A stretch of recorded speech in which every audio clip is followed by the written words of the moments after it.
कभी कभी ऐसा लगता है ना कि जिंदगी जैसे एक जगह पर आकर ठहर सी गई है। तो आज हम इसी एहसास की गहराई में उतरेंगे और ये समझने की कोशिश करेंगे कि इंतजार के इन लम्हों का आखिर मतलब क्या हो सकता है, आध्यात्मिक और मनोवैज्ञानिक दोनों ही नजरियों से।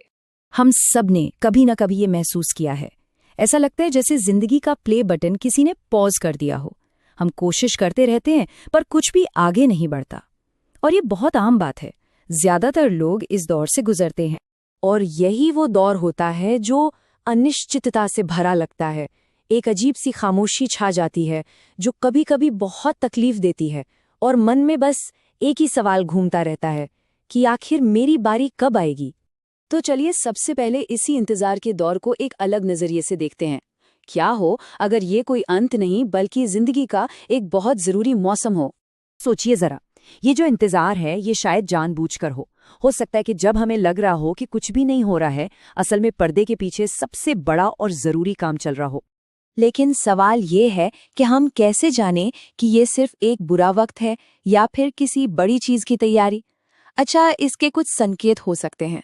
कुछ आध्यात्मिक जानकारों का मानना है कि इसके 4 बड़े संकेत हो सकते हैं, जैसे कि अचानक से आपके काम में रुकावटें आने लगें, या मन में एक अजीब सी बेचैनी हो कि ये सब काफी नहीं है, मुझे और कुछ चाहिए, या फिर तूफान के बीचों बीच भी मन में एक अजीब सी शांति का एहसास होना। मतलब जिन चीजों को हम अपनी नाकामी या बंद दरवाजा समझ रहे हैं, वो शायद हमें किसी बेहतर रास्ते पर ले जाने का एक तरीका है। ये सोचने का एक बिल्कुल ही अलग नजरिया है ना। अच्छा, तो ये तो हुए संकेत। अब एक कदम और आगे बढ़ते हैं और इस दौर को एक परीक्षा की तरह देखते हैं। इसका क्या मतलब हो सकता है? और यहाँ एक बहुत जरूरी बात समझने की है। इस परीक्षा का मकसद सजा देना बिल्कुल नहीं है, बल्कि ये जानने के लिए है कि जब हालात मुश्किल होते हैं तो हमारे दिल के अंदर असल में क्या है, हमारी आस्था, हमारा भरोसा कितना गहरा है। इस परीक्षा को पास करने के लिए कैसी शिद्दत चाहिए? इसके लिए एक बहुत मशहूर दृष्टांत है।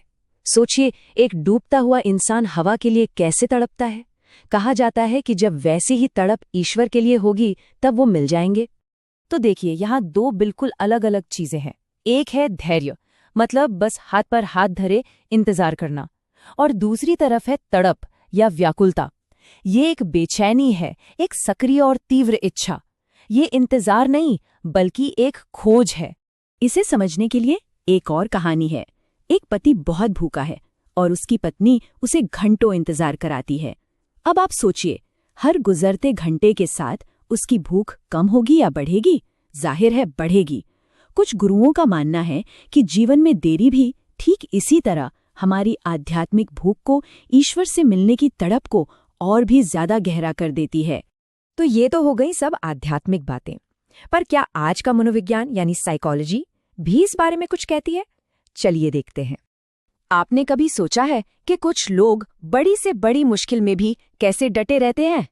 साइकोलॉजी में इसके लिए एक टर्म है, स्पिरिचुअल फोर्टिट्यूड या आध्यात्मिक दृढ़ता। ये एक तरह का अंदरूनी भरोसा है कि हमारे पास किसी भी चुनौती से लड़ने की आध्यात्मिक ताकत मौजूद है। और सुनिए, ये सिर्फ कोई हवाई बात नहीं है, इस पर बाकायदा रिसर्च हो रही है। जैसे 2022 के इस अध्ययन में रिसर्चर्स ने ये जानने की कोशिश की कि ये जो अंदरूनी शक्ति है, ये हमें मुश्किल समय से निकलने में असल में मदद कैसे करती है। रिसर्चर्स बताते हैं कि ये जो आध्यात्मिक संघर्ष है, ये कई तरह के हो सकते हैं। कभी कभी ये ईश्वर से गुस्सा या नाराजगी हो सकती है, या फिर अपने ही धार्मिक लोगों से मतभेद। और कई बार तो ये लड़ाई हमारे अपने अंदर ही चलती रहती है, शक की, अपराध बोध की। और इस रिसर्च से एक बहुत ही कमाल की बात पता चली है।